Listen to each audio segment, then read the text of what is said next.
In this video, we will explore drag and drop in SwiftUI, both to reorder items in a list, display a drag preview, and also to drag items somewhere else and drop them onto another view. Let's get started. I've prepared a very small sample project here that just has an H stack, which you can already see in the simulator, with a list on the left-hand side and a text drop area, so to say, on the right hand side, just so we can explore both reordering items via drag and drop and also moving them and dropping them onto another view. I've also prepared 3 state variables. One is just an array of numbers, and this could be your own type. Anything in this video works with the transferable protocol. If you're interested in a more detailed video about adopting transferable for your own types, please let me know with a comment below the video. I've also added this little state property here for the dropped number, which is just an optional integer because at the start, of course, no number was dropped on the right hand side yet. And then I also have a Boolean state for is drop targeted. So whether one item is currently floating above this drop target or not, just so we can change the appearance, and I'll show you how that works as well. So for that, we have a list with just a for each of all the numbers, and then in there a text of that number. And then on the right hand side, we have a text saying drop a number here. If this video is helping you with SwiftUI and you need deeper help, then please feel free to contact me for consulting sessions. I'm available via hello@flowritesco.de. While it is possible to omit the for each and just move everything into the list directly, usually this might work, and I think now we have an extra curly brace here. But in our case, it doesn't, because we need to use a view modifier that only exists for each. So in our case, we need to move it back out of the list initializer and create a dedicated for each view here for all of our content. Let's also get started with this modifier, and it's called onMove. So we apply this to the for each, and this gets a closure with an index set and an int. So we'll grab our indices. So this is the indices of the items that are currently selected and to be moved. And then we'll grab our new offset. So this is the movement offset of those items.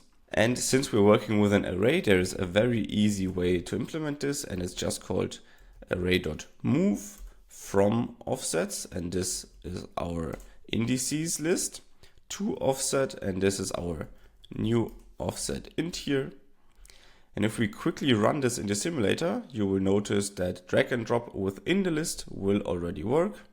So we'll just grab number 0 and we can move it between 6 and 7. So very simple stuff here. And now next we'll tackle the more difficult problem, which is moving an item out of the list and dropping it somewhere else on the screen. In this case, on this little text on the right hand side here. We'll also style this and build a custom view modifier that's reusable for that. But we'll get started by making this text draggable. There are 2 components to drag and drop in SwiftUI, at least in iOS 26. This has historically changed a few times, but I think the API is in a good place now to stay this way. First component is the .draggable view modifier on the view you want to make draggable. Second component is the drop destination view modifier on the view you want to be able to receive drops at. We'll get started by implementing .draggable. You can see there are 2 different initializer, and we'll use the longer one just so you can see how the preview also works. As you can see here, the payload needs to be transferable. In our example, integer is actually not transferable, so we'll quickly convert this to a string and then convert it back later if need be. So we'll create a string of our number here. Next is the preview, and this is just a simple view builder, so to say. The default preview is basically just the view itself. One thing to note is that the preview is always displayed as a rectangle, no matter what shape your actual content has. So keep this in mind when building your previews. So we'll just use a text, basically exactly the same as, you know, the list element, but we might want to change this from number to dragging, just so it's a bit different.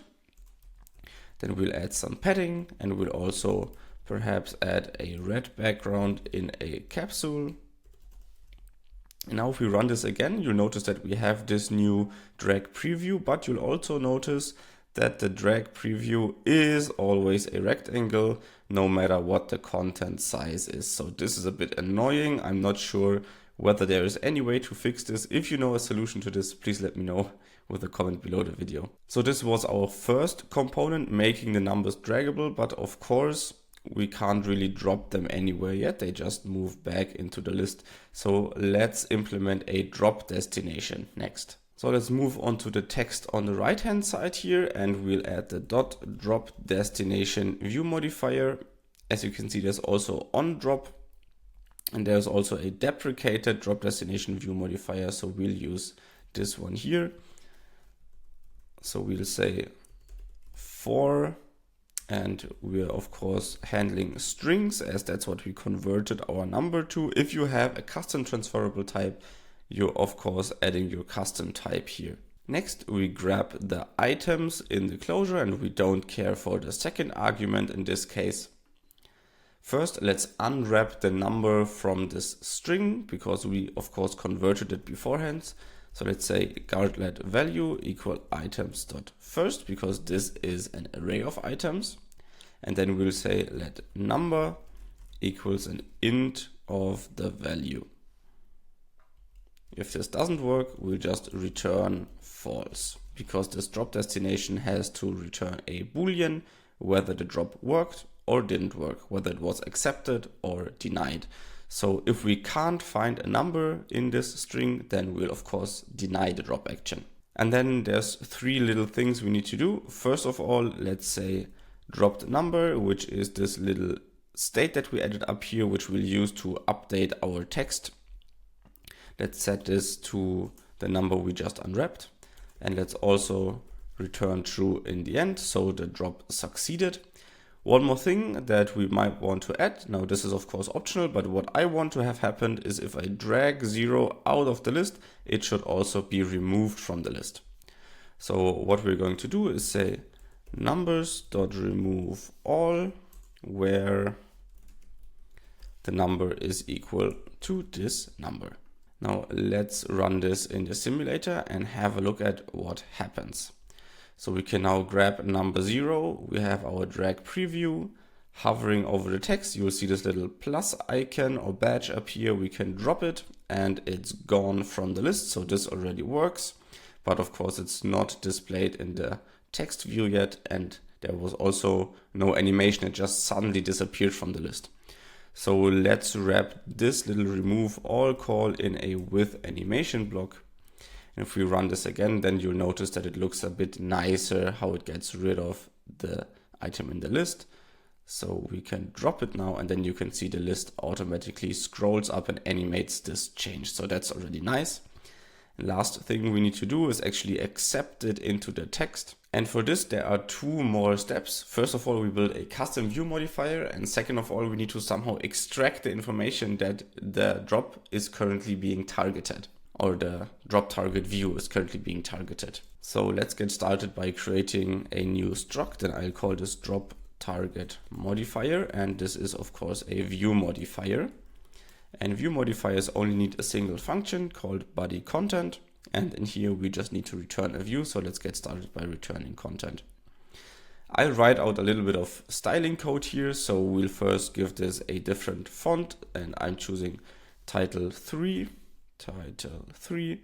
with a semi-bold weight. I'll also give this a frame. So let's add the frame modifier with a max width and a min height. Max width is infinity and min height is 180 points. Next, we'll add a background, and this is where things get interesting, because the background should change depending on whether it's the default state or we're currently hovering a number above this view. And to implement this hovering functionality, we need to add a second closure to our drop destination, which is called isTargeted. So here we get a boolean, and I'll call this isTargeted. And we already have prepared our state variable isDropTargeted. So let's assign this new variable to our state. And this way we can now extract whether it's currently targeted or not. And we can also move this information into our view modifier. So we'll say let is drop targeted be a boolean. And if is drop targeted, we want to have a slightly blue background. So we'll say color.blue.opacity, let's say 15%. And otherwise, we'll just use a gray background. I like to use color.secondary for that.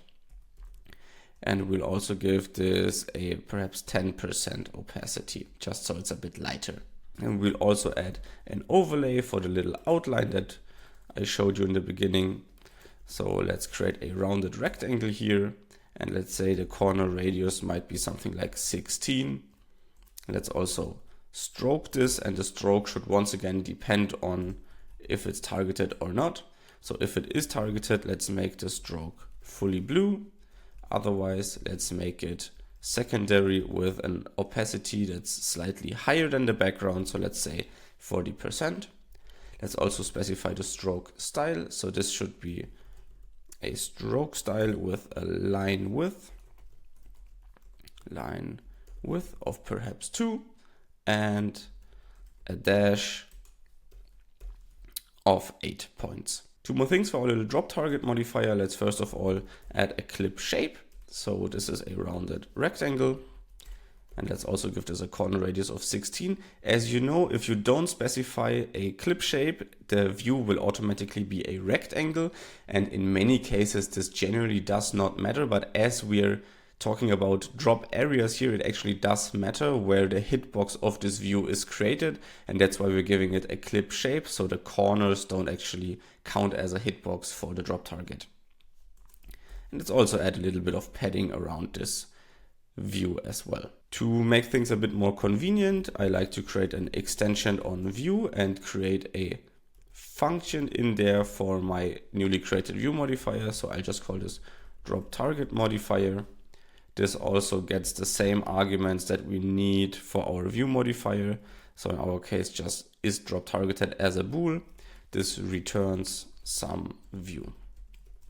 And in here, we'll just use the modifier drop target modifier and we'll pass on our argument. This basically allows us to just use .drop target modifier on our text. And in here, we'll just pass our state variable like that. One more thing that's missing is actually showing the number inside of the text. And for that, let's create a computed variable inside of our drag example.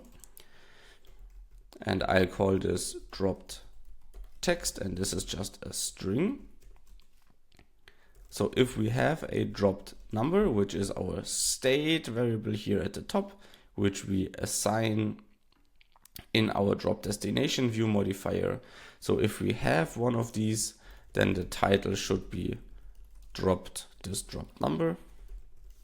Otherwise, we'll return this default title of drop a number here.